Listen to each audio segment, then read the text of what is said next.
जय हिंद आप सभी को। देखिए ये हमारी एमपी पटवारी 2023 के लिए प्रैक्टिस सेट नंबर 7 है। एमसीक्यू सीरीज के रूप में विज्ञान के लिए यानी सामान्य विज्ञान का 7वां प्रैक्टिस सेट है। हम यहाँ एमसीक्यू सीरीज के रूप में प्रीवियस ईयर की और नए एक्सपेक्टेड क्वेश्चनों को लेके आ रहे हैं। तो वीडियो को आपको पूरा देखना है अंत तक और कमेंट करके ये बताना है कि इनमें से कितने क्वेश्चन आपसे बन रहे थे।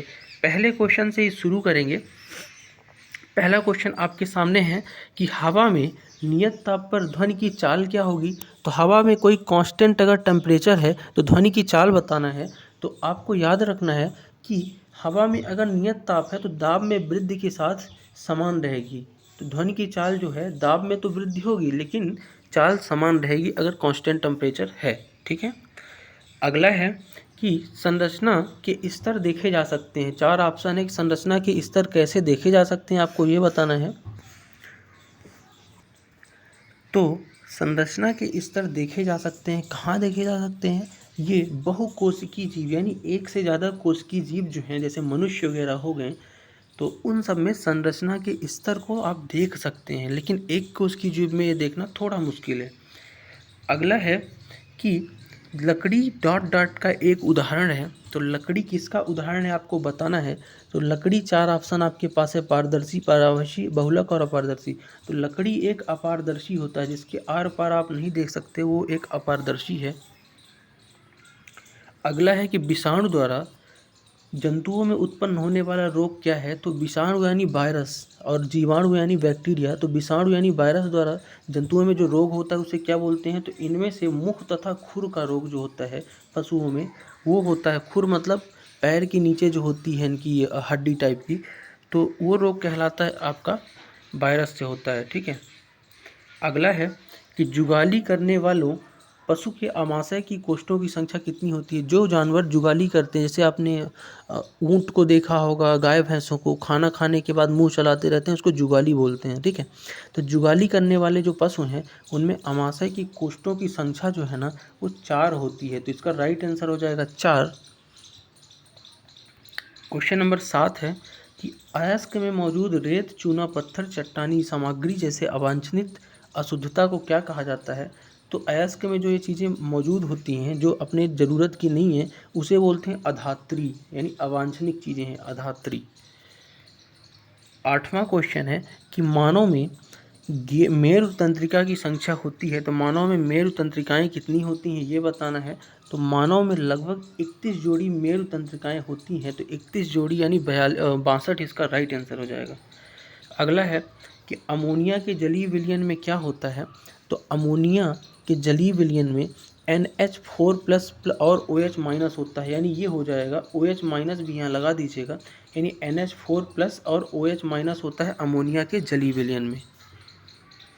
10वां क्वेश्चन है, एक सेकंड। 10वां क्वेश्चन आपके सामने है कि एल्युमिनियम का उपयोग खाना पकाने के बर्तन बनाने के लिए किया जाता है। एल्युमिनियम के निम्न गुणों से कौन सा इसके लिए उत्तरदायी है। यानी खाना पकाने के लिए एल्युमिनियम के बर्तन यूज किए जाते हैं, क्यों, क्या कारण है उसका, ये बताना है आपको। तो 3 आपके पास कूट दिए हैं कि अच्छी ऊष्मीय चालकता है, अच्छी विद्युत चालकता है, तन्यता और उच्च गलनांक है। तो इनमें से कौन सा कारण ऐसा है कि जिसके कारण एल्युमिनियम के बर्तन में खाना बनाया जाता है।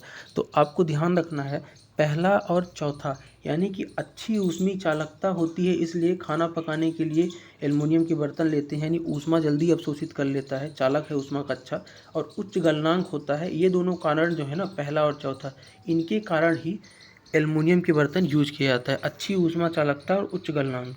ठीक है। क्वेश्चन नंबर 11वां आपके सामने है कि निम्न धातुओं में से कौन सा ठंडे और गर्म पानी के साथ अभिक्रिया नहीं करता है। तो 4 धातुएं हैं जो ठंडे और गर्म पानी के साथ अभिक्रिया ना करे। तो आपका आयरन जो होता है ना, जिसको Fe बोलते हो, लोहा, वो पानी के साथ, ठंडे और गर्म पानी के साथ अभिक्रिया नहीं करता। अगला है कि निम्नलिखित गुणों में से कौन सा धातुओं में सामान्यतः दिखाई नहीं देता। 4 ऑप्शन है, इनमें से धातुओं में कौन सा गुण नहीं दिखाई देता ये बताना है। तो इनमें से प्रकृति में ध्वनिक, चालन और तन्यता दिखाई देता है, लेकिन मंदता धातुओं का गुण नहीं है, तो इसलिए राइट हो जाएगा मंदता। नेक्स्ट है क्वेश्चन नंबर 13 है आपके सामने कि तांबे की वस्तुएं अपना चमक खो देती हैं और किसकी हरे रंग की परत बनाती हैं। देखो आप लोगों ने तांबे की वस्तुएं यानी बर्तन देखे होंगे, कुछ समय बाद अपना चमक खो के और हरे हरे रंग उसके अंदर आ जाते हैं, हरा हरा टाइप का। ये क्यों होता है आपको ये बताना है, यानी कि हरा रंग किसकी परत है। तो तांबे के रंग में जब चमक खोने के बाद हरे रंग की परत चढ़ जाती है ना, तो मूल कॉपर कार्बोनेट कहलाता है, यानी कॉपर कार्बोनेट दिखने लगता है। तो राइट आंसर ऑप्शन 4 हो जाएगा।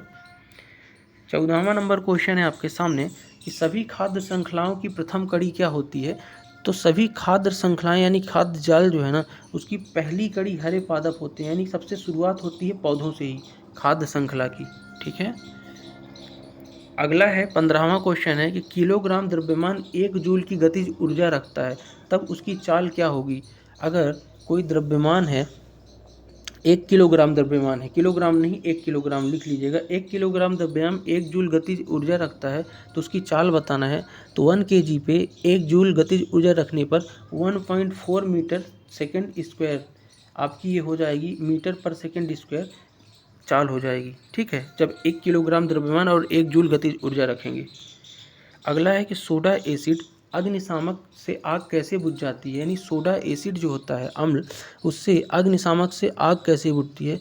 तो हवा की आपूर्ति काटने पर, देखो अग्निशामक यंत्र क्या करते हैं, देखो ऑक्सीजन की उपस्थिति में कोई चीज़ जलती है, जब ऑक्सीजन को ही हम ख़त्म कर देंगे, उसको बीच में ही काट देंगे, हवा ही नहीं मिलेगी, तो आपकी आग तो ऑटोमेटिक बुझ जाएगी। तो वही काम ये करता है, यानी हवा की आपूर्ति को काटता है। अगला है एक विद्युत अपघट्य है, तो इन ऑप्शनों में से कौन सा एक विद्युत अपघट्य है ये बताना है। तो एक द्रव जो धारा का चालन कर सकता है विद्युत अपघट्य कहलाता है, यानी कि धारा जिसमें चल सकती है वो आपका विद्युत अपघट्य कहलाएगा। अगला है क्वेश्चन नंबर 18वां है कि जीन की संरचनात्मक इकाई बनी होती है। तो जीन की संरचनात्मक इकाई कैसे बनती है, तो कोई भी जीन है उसकी संरचनात्मक इकाई बनती है डीएनए से। डीएनए इसका राइट आंसर हो जाएगा। 19वां नंबर क्वेश्चन है कि जब एक वस्तु द्वारा तय की गई दूरी समय के सीधे समानुपाती होती है, तो निम्न में से निम्न के साथ गतिशील कहा जा सकता है। तो कोई अगर वस्तु द्वारा कोई दूरी तय करेंगे तो समय के साथ समानुपाती हो जाए, जितना समय बढ़े उतनी दूरी भी बढ़े, तो गतिशील किसके साथ इसे कहा जाएगा। तो इसे आपका नियत चाल के साथ गतिशील कहा जाएगा। कहने का मतलब ये है, कोई वस्तु है, मान लीजिए कोई गेंद है, वो जितना आगे बढ़ेगी समय के साथ, समय जितना आगे बढ़ेगा उतनी आगे वो बढ़ रही है, तो उसे नियत चाल बोला जाता है। यानी कांस्टेंट अगर टाइम है तो स्पीड को नियत चाल बोलते हैं। ठीक है, याद रखना है। आज का लास्ट क्वेश्चन है ग्रेट वियर है क्या। तो ग्रेट वियर आपको बताना है क्या है। तो ग्रेट वियर एक तारामंडल है, एक तारामंडल का नाम है ग्रेट वियर। ठीक है, तो ये टॉप 20 क्वेश्चन थे आपके आज के MCQ सेट में। तो आपको ये सेट कैसे लगे कमेंट करके बताना, और इसमें से कितने क्वेश्चन आपसे बन रहे थे वो भी कमेंट करके ज़रूर बताना। मिलते हैं नेक्स्ट वीडियो में, तब तक के लिए जय हिंद।